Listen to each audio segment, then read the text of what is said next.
louvado por estarmos aqui nesta noite, porque quem nos trouxe aqui foi o Espírito Santo. Hoje de manhã nós estivemos aqui na nossa escola de líderes, mais uma vez, um momento ali impactante nas nossas vidas. Você que não tem participado, tem perdido esse momento. Deus tem falado aqui de forma profunda e hoje não foi diferente.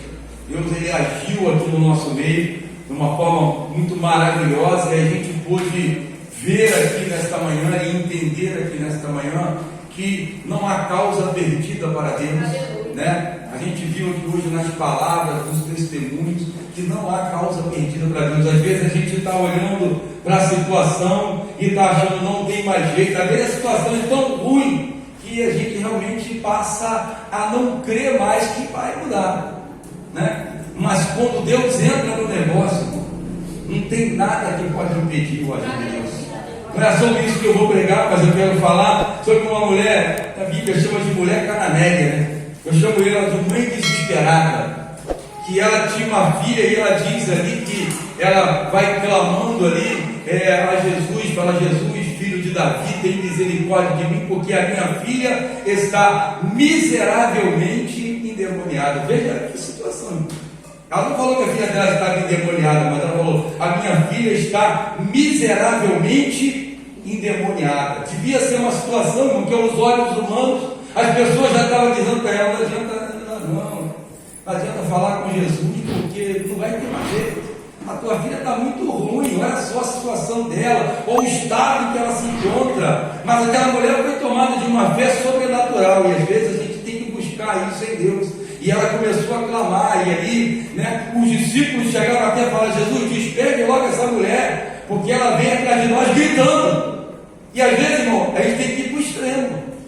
Às vezes a situação está tão ruim que a gente tem que sair ali do natural, sair ali do corriqueiro e ir para um estágio além. Aquela mulher, a situação da filha dela era tão ruim que ela começou a gritar e estava incomodando. E os discípulos chegaram a dizer isso para Jesus: ela despede ela está gritando atrás de nós, E ela clamava a Jesus ali, e ali Jesus ele se volta e fala: eu vim para os escolhidos de Israel, Não é bom tirar do pão da mesa dos filhos e dar para os cachorrinhos. Mas nem assim aquela mulher desistiu. Diz que ela, clamando, se jogou nos pés de Jesus e adorou o Senhor Jesus Cristo. A gente às vezes fica orando daquela forma, ali natural. A gente às vezes ora até deitado na cama, ora sentado, mas ela foi para o extremo. Ela se joga nos pés do Senhor e ali ela clama ao Senhor. E o Senhor, naquele momento ali, vendo toda aquela aflição daquela mãe e vendo a fé que ela tinha, o Senhor falou assim, por causa da tua fé seja feito como tu quer. E diz a Bíblia que naquele mesmo instante a filha dela foi curada. Então a gente tem que sair dessa oração: Senhor, me ajuda, Senhor, Às vezes aquela oração 5 minutos de manhã, aquela oração à noite antes de dormir: Pai, tem misericórdia de mim, já o sono já vem. A gente tem que ir para o outro estágio com Cristo, A gente tem que sair do estágio que a gente está e ir para um estágio adiante. Quando a situação é crítica, quando a situação ninguém dá mais nada, é aí que a gente tem que entrar, irmão, e correr para os pés do Senhor. E se for preciso gritar, eu vou gritar. Se for preciso me humilhar, eu vou me humilhar. Porque a gente crê num Deus, irmão, que Ele é um Deus do impossível, é o Deus do sobrenatural. É um Deus que age no sobrenatural, age onde existe impossibilidades para o homem. Deus cria possibilidades. E a gente precisa crer nesse. Aquela mulher creu e recebeu a sua vitória. Não sei por que eu estou falando isso, mas talvez tenha alguém aqui nesta noite que está na mesma situação dessa mulher. E Deus está falando para você: não está perdido, não. Glória.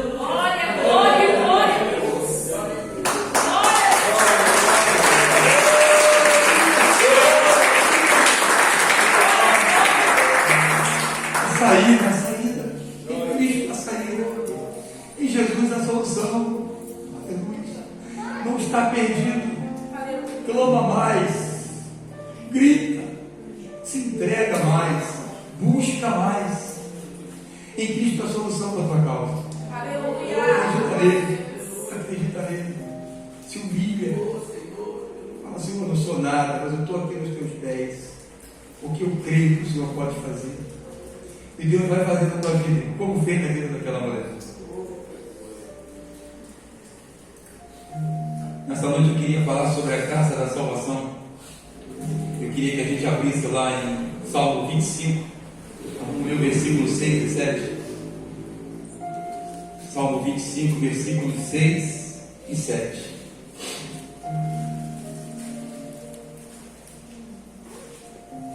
Todos sabem, eu já falei aqui algumas vezes que essa semana eu perdi uma prima de 45 anos de câncer. E quando a gente está diante de um túmulo, a gente pensa na vida, né? A morte, ela é muito impactante. A gente, diante do túmulo ali, a gente começa a pensar no passado, a gente começa a pensar na nossa vida. A gente começa a pensar no final, o que é que conta nessa vida, né? Porque às vezes a gente corre tanto atrás das coisas, né, irmão? A gente quer um carro melhor, quer uma casa melhor, a gente quer um emprego melhor, a gente quer passar no concurso, quer fazer uma faculdade. Isso é lícito, não é ilícito isso, mas quando a gente está diante da morte, tudo isso vem na mente, né? Será que vale a pena? Eu fico pensando, ela era uma pessoa que trabalhava muito, demais, e há muitos anos lutando com essa situação, e eu fiquei olhando ela ali, e a gente começa a pensar, né, o que é que conta nessa hora? Acabou os sonhos, tudo morreu naquele momento. E no Salmo 25, versículos 6 e 7, o salmista ele diz assim: lembra-te, Senhor, das tuas misericórdias e das tuas benignidades, porque são desde a eternidade. Não te lembres dos pecados da minha mocidade, nem das minhas transgressões, mas segundo a tua misericórdia, lembra-te de mim por tua bondade, Senhor. Aleluia. A gente fica pensando, né? O que é a vida? O que aconteceu ao longo de todo esse tempo? Valeu a pena todas as lutas? Valeu a pena tudo que a gente enfrentou? Valeu a pena o tempo que a gente desperdiçou e não usou para buscar a Deus ou para desfrutar com a nossa família? Diante da morte a gente pensa nisso. Às vezes a gente vai fazer serão, trabalhar de madrugada, né? E aí a morte chega, e aí? Você às vezes não teve nem chance de desfrutar de tudo aquilo. Valeu a pena? Aleluia. O salmista está ali diante de Deus e ele diz: não te lembre dos pecados da minha mocidade.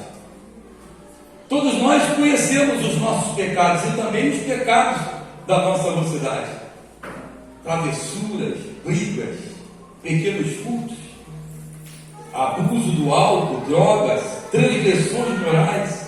Com o passar da vida ainda se acrescenta outros pecados a esses que nós cometemos na mocidade. Paulo inclusive dá um conselho para Timóteo lá em 2 Timóteo capítulo 2 versículo 22. Bota aí para mim, 2 Timóteo 2, 22. Paulo dá um conselho para Timóteo e ele diz: foge também das paixões da mocidade e segue a justiça, a fé, o amor e a paz com todos que com um coração puro invocam ao Senhor. Foge das paixões da mocidade, segue a justiça, a fé e o amor e a paz com todos, né? Então a gente às vezes vive conflitos, né? É morrer, eu estou aqui, né? Aí orgulho, bate o orgulho. Para que isso? Aí você vê a pessoa lá naquele caixão. Para que tudo isso?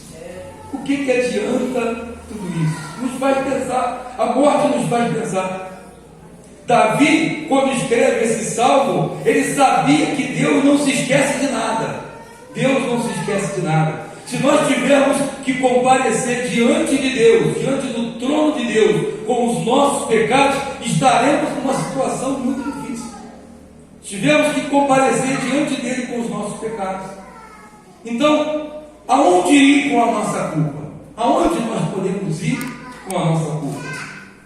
Essa culpa dos nossos pecados, ela gruda em nós, ela nos persegue, e ela nos atingirá mais cedo ou mais tarde, mas ela vai nos atingir, e quando estivermos lá diante de Deus, tudo será revelado, tudo será revelado, nada está oculto aos olhos de Deus, todo pecado que nós cometemos, tudo será revelado naquele dia.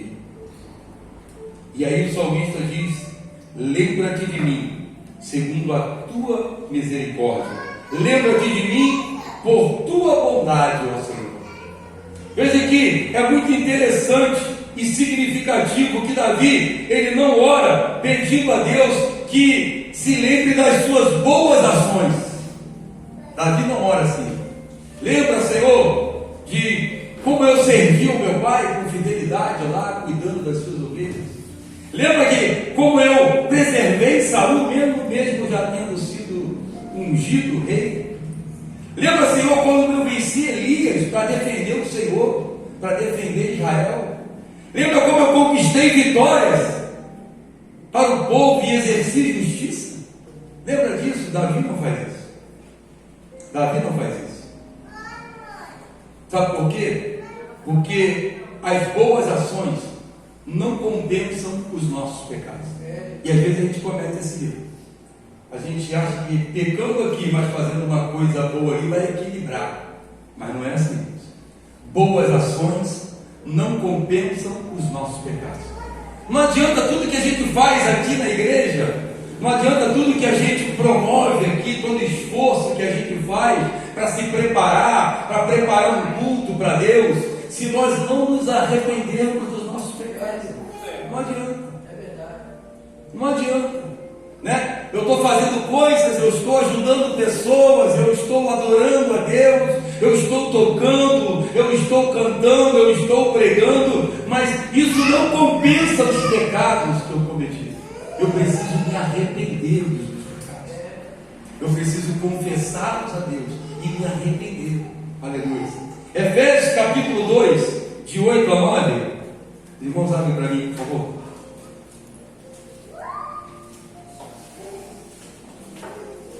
Efésios capítulo 2, de 8 a 9.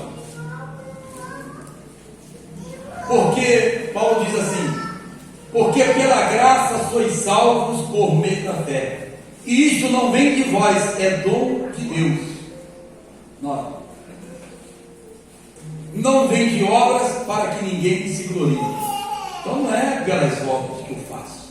As obras que eu faço, que eu realizo, não vão compensar as minhas ações ruins, não vão compensar os meus pecados, porque não é por isso que eu sou salvo pela graça de Deus. Pela graça sois salvos, e isso não vem de vós, é dom de Deus. Eu preciso entender.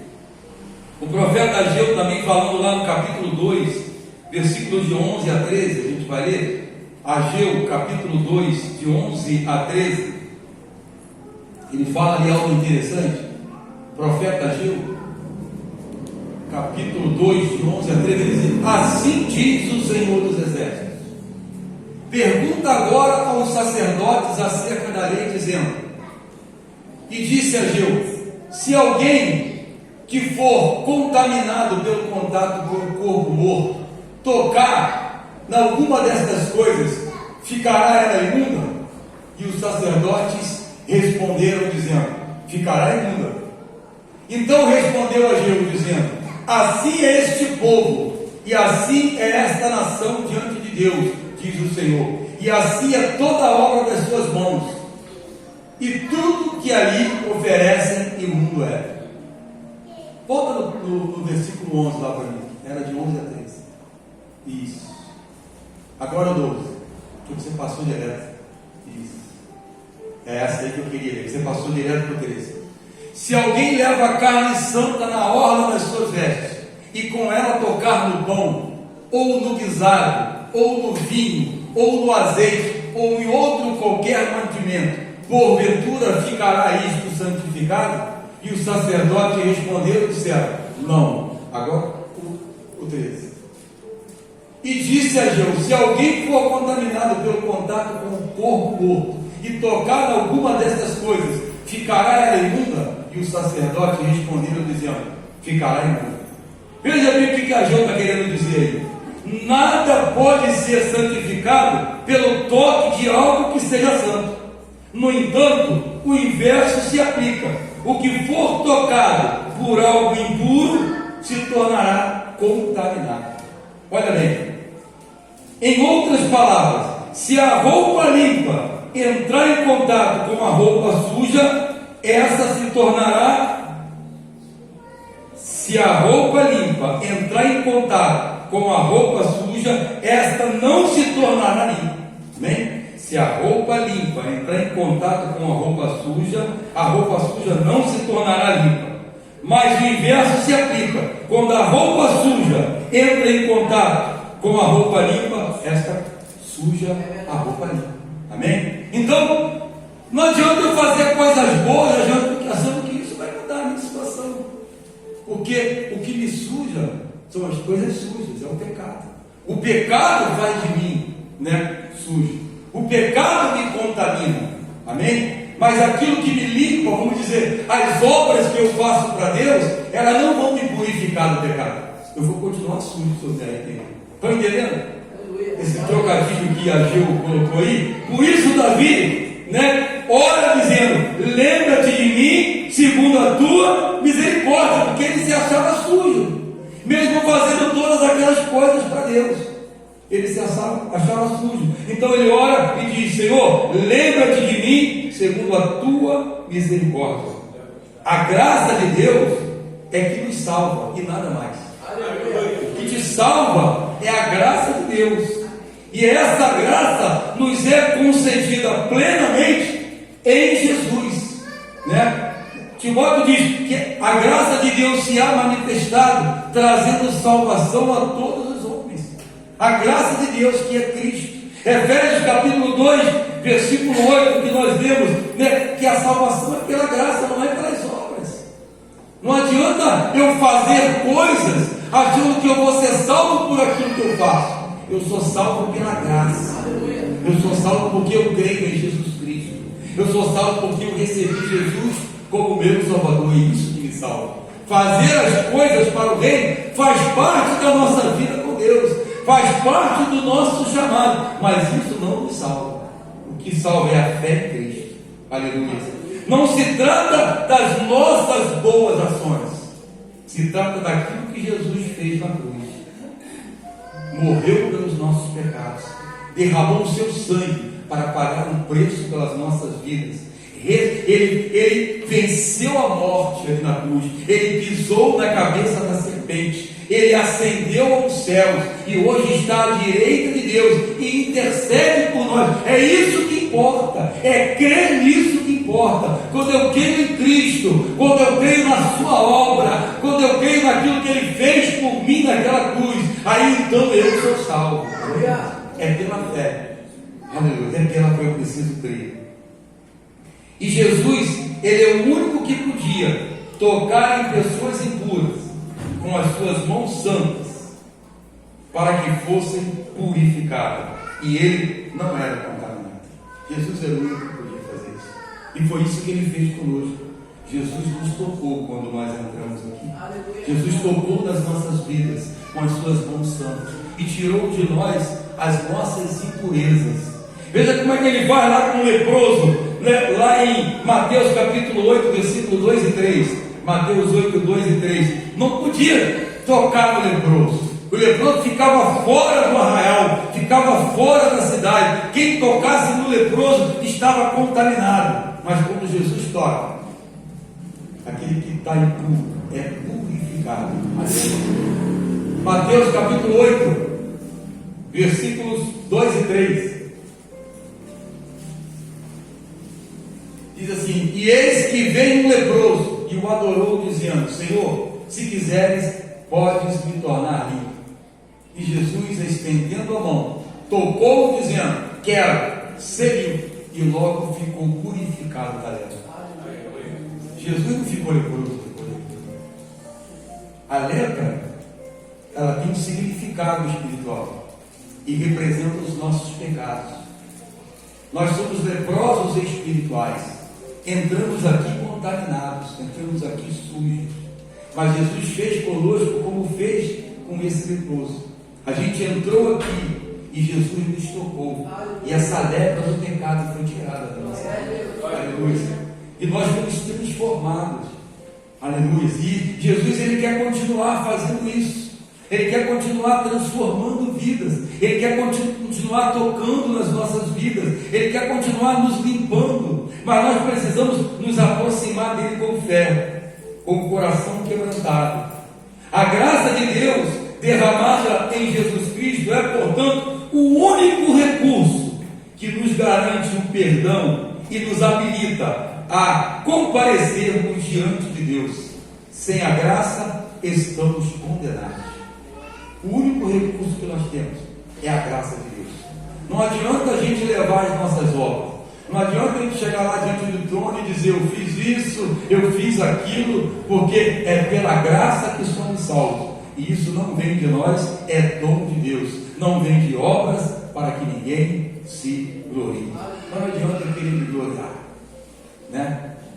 Eu comecei o ministério, eu me esforcei, eu vim lá de Mesquita, né? Naquele trânsito, Senhor, né? Se arrependeu dos seus pecados, confessou, né? Largou essa vida velha, está vivendo a vida nova que eu te dei, né? É isso que vai valer naquele dia. O único recurso que nos garante o perdão e nos habilita a comparecermos diante de Deus é a sua graça. Sem a graça, estamos condenados. 2 Coríntios capítulo 12, versículo 9, ele fala para Paulo reclamando, estava com aquele espinho na carne, né? Aquilo devia estar desanimando ele todo dia, aquele espinho esbofeteando Paulo. Paulo fala que aquilo esbofeteava ele. Ele não estava aguentando e ele ora a Deus. E aí qual é a resposta de Jesus? 2 Coríntios 2,9.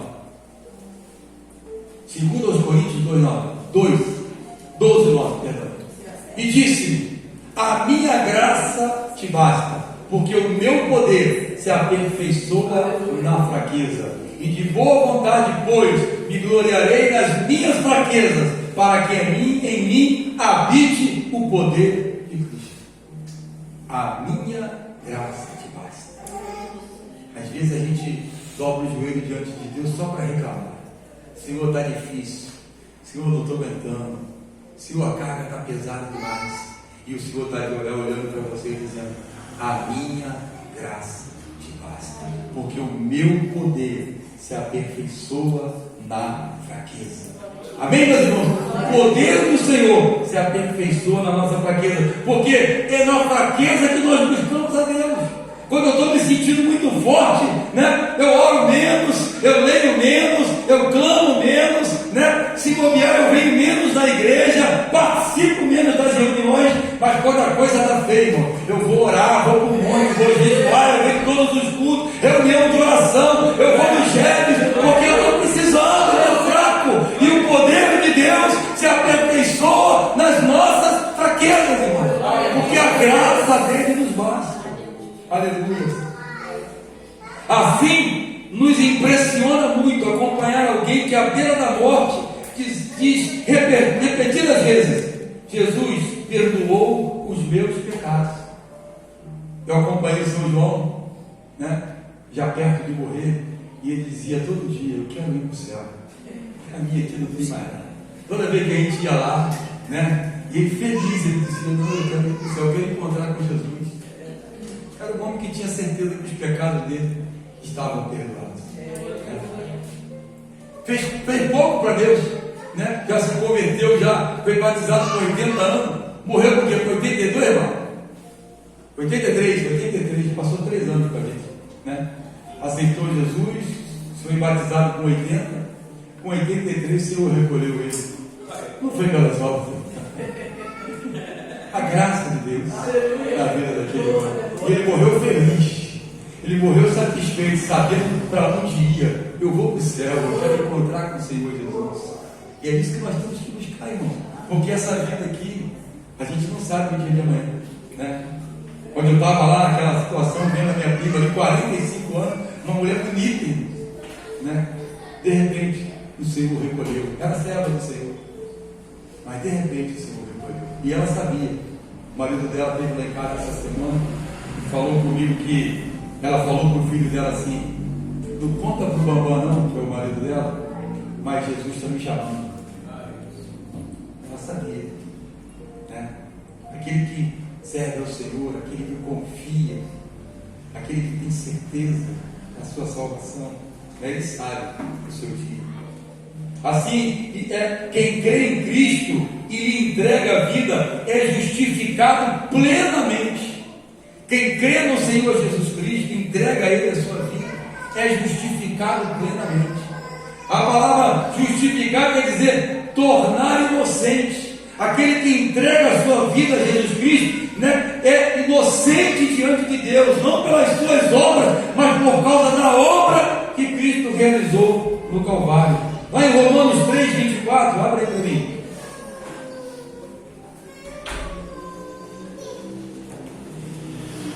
Romanos capítulo 3, versículo 24. Sendo justificados gratuitamente pela sua graça, pela redenção que há em Cristo Jesus. Fomos justificados gratuitamente. Você não precisa pagar nada para ser justificado. É gratuitamente, pela sua graça e pela redenção que há em Cristo Jesus. Através de Cristo, nós somos totalmente, plenamente justificados. Jesus jamais representará os seus pecados. Vai haver um dia que o Senhor vai chegar lá e vai falar: mas tu lembra como é que tu era lá atrás? Quem faz isso é o diabo. Deus não faz isso. Jesus não faz isso com você. Quando você aceita Jesus e entrega a sua vida a Ele e o recebe como seu único e suficiente Salvador, a Bíblia diz que Ele lança os pecados no mar do esquecimento. Apaga. Davi ainda não tinha vivido isso, porque Jesus ainda não tinha vivido. Por isso a situação que ele estava vivendo ali. Por isso o conflito: Senhor, tem misericórdia de mim, porque ele sabia que ele era um pecador, apesar de ter sido um grande homem de Deus, um homem que a Bíblia diz que era um homem segundo o coração de Deus, mas era um pecador. Então ele estava ali num grande conflito. Mas quando Jesus vem, essa misericórdia do Senhor, ela nos alcança, e aí Ele nos justifica gratuitamente. E aí eu vejo as pessoas aí nesse mundo, irmão, gastando tanto dinheiro para fazer coisas para entidades, né?